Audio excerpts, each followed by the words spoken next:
Hi guys, it's Gilly Hunt here with a very pretty little wreath which I showed at Reading at a Stampin' Up event, and many of the ladies said, "Oh Gilly, please can you tell us how you made it? Can you show us how you did it?" So here's the video and this is how I made it. You're going to need 6-inch squares and you're going to need 12 of them. So you'll either need 12 or all the same colour, or as I'm going to do here, I'm going to do it as two-tone, two-coloured. So I've got 6 in this and 6 in this. And this is what you're going to do. First of all, it's very simple. You're going to put the side you want, so the pattern that you want to show, down on the table. And you're going to fold in half.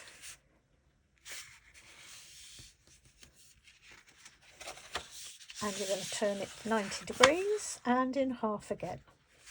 So that's in half each way on the straight side. And I like to bone fold them as I'm going, although I just didn't on that first one, but never mind. Okay, so we open it out again, and now we've got the centre marked, we bring in the corners to that centre point. And this is where the bone folder is good, because that will give me a nice crisp edge. And we do the same on the other side. So we bring that point in to that centre and match it up at the top. And there we go. And now we're going to take this piece and we're going to bring it up to meet that line. So hold your points down, make sure you're as close as you can to there, and fold it in half. Okay, and you're going to roll it in half one more time, coming to the same place just to meet where the triangles come down to. Okay, so we're not going over the triangles, we're just going up to the edge of where the triangle fold is. And we're now going to unfold that one completely. And we're going to identify the first of the fold lines, because there are now 1, 2, 3 of fold lines, and it's the first one we need to look at, and we're going to fold back up on that line. Okay, and that will give us sort of a hat with 2 wings. And we're going to turn it over now, and those little wings have 2 little triangles now poking out at the side, and all we're going to do is bring those triangles in and fold them, and this is going to create the little pockets which will allow us to link all the various parts of the wreath together. So that needs to be nicely folded in. There's our little tiny triangles folded over, and we're now going to fold this piece up over to meet those triangles. There'll still be a little bit poking out, but there will be a little piece now tucked in neatly. And all you're going to do now is you're going to find that centre fold that you made right at the beginning, and you're going to fold it in half. And the important thing is that as you fold it in half, you really watch that everything's nice and neatly lined up. So if anything's got askew, this is the time to kind of just iron it out a little bit with your bone folder. Okay, and we want to make this really nice and tight, because this will make a nice crisp wreath. So we've now got on the outside the little tiny triangle peeking out, the big triangle, and this. Okay, and we're going to do that with all our different papers. So if you want to just watch without me blithering on, I'm going to do this one a little quicker. So that's fold in half, fold in half.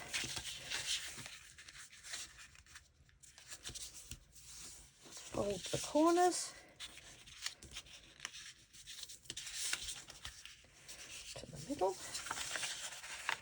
bring this up, bring this up again, unfold, first line, turn it over, tuck your triangles.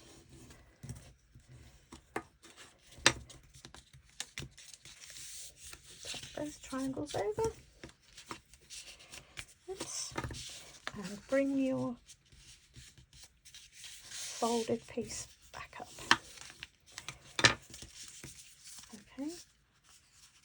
turning it so that the little tiny triangles are on the outside. Fold it together. And now you need to get 12 of those made, okay? And when you've got all 12 made, what you're going to do is this. I've got 2 or 3 here just to show you, to start you off, okay? I want you to hold it almost so it's in sort of an L shape. I know that sounds silly, but so the length of the triangle is this way. So you've got your big sticking up part, you've got your long triangle, and you've got your little triangle at the top. Okay, and into that you're now going to pass your next piece, and your next piece needs to be sitting in the same direction. So again, it's got the long piece, the little triangle at the top, and the big one there.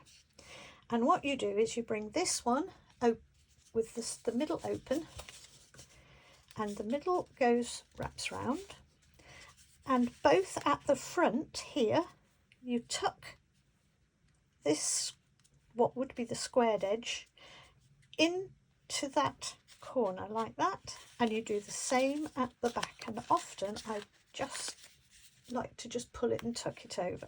So those 2 pieces are going to go into that little corner, okay, and you're going to just push it together. And what you'll see is that it's, instead of it being square, it's now very slightly slanted across. So we'll do the next one.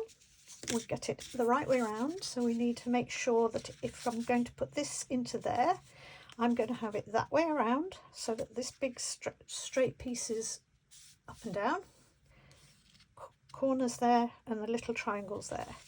And we're going to pop this one in the gap between them all.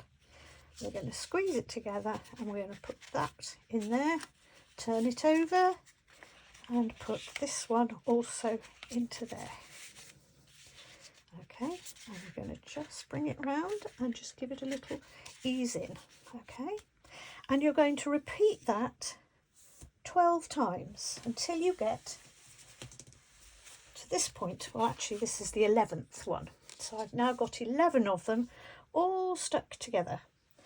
And one of the things I do sometimes do is I get a big bulldog clip as I'm going along, just to hold them as I'm going, because they do sometimes just start to unfold. So we've now got 11, and we're wanting to put in the last one, the 12th one. So let's show you how we do that. Oh, sorry, let's get it the right way up so that you're still doing the same direction. So we have the straight edge that we had before, and this is the one we're going into, like we did on the ones I showed you. You're going into this corner, and you're going to turn it over, and you're going to go into this corner on that side too. And now you're going to take the last one. You're going to make sure this little corner here, the long corner triangle, is very slightly inwards. So this comes round, not so it's poking outwards. So we need to just direct it inwards a little bit, and we bring this together, and we fold it in, turn it over, fold the one in on the back. And at this point you're going to say, well, that's not a very good wreath shape, it's a sort of wonky oval. So this is the point at which we just gently ease each side until we get a nice circle. Okay, it's fairly easy to do. You just have to be a tiny bit patient. Okay, now it's at this point that I don't normally glue them, but if you really want to make sure it's not going to move ever, and you want to keep these year after year after year, then pop a little bit of glue just inside in each of those little gaps and just pop it together. It honestly will stay very nicely. It's not going to move, but for somebody that wants to keep it year on year, sometimes a little bit of glue is helpful. So there's my wreath and how to make it, and this one's a two-tone. This was the original. Here's another one. Using the same set of papers, but doesn't it look different when you use the gingham side rather than the traditional side? And all I've done here is put a little bit of mistletoe. Now for the decorations, what I've done is I've taken one of the sheets of the DSP, which is this one, but you could take any number of things. You could use any embellishments or bits of ribbon, cutouts, whatever you like. But for this one, all I've done, you'll notice, is I've actually just cut out, fussy cut round, a selection of leaves, and I've laid them one on top of the other to make the inner wreath.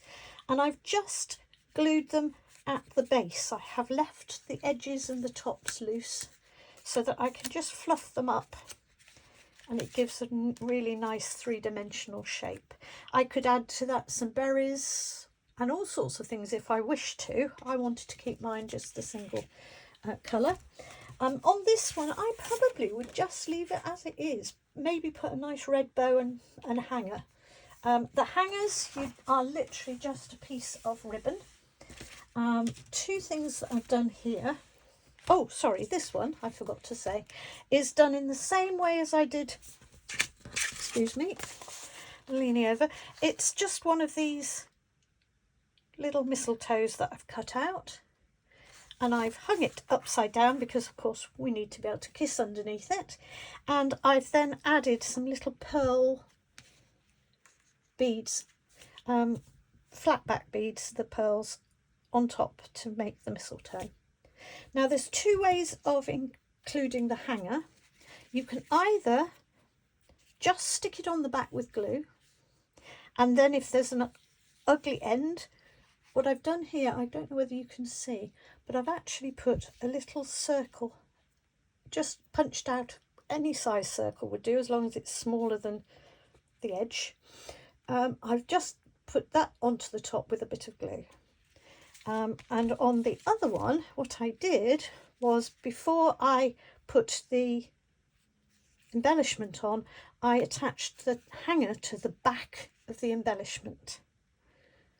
Okay, and what I might do for a different embellishment is I might, for example, on this two-tone one, although I said I wasn't going to do anything on it other than a bow, I could, if I wanted to, perhaps just cut out the bells and add a couple of sprigs.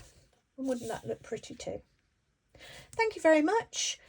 Please come back to my YouTube channel.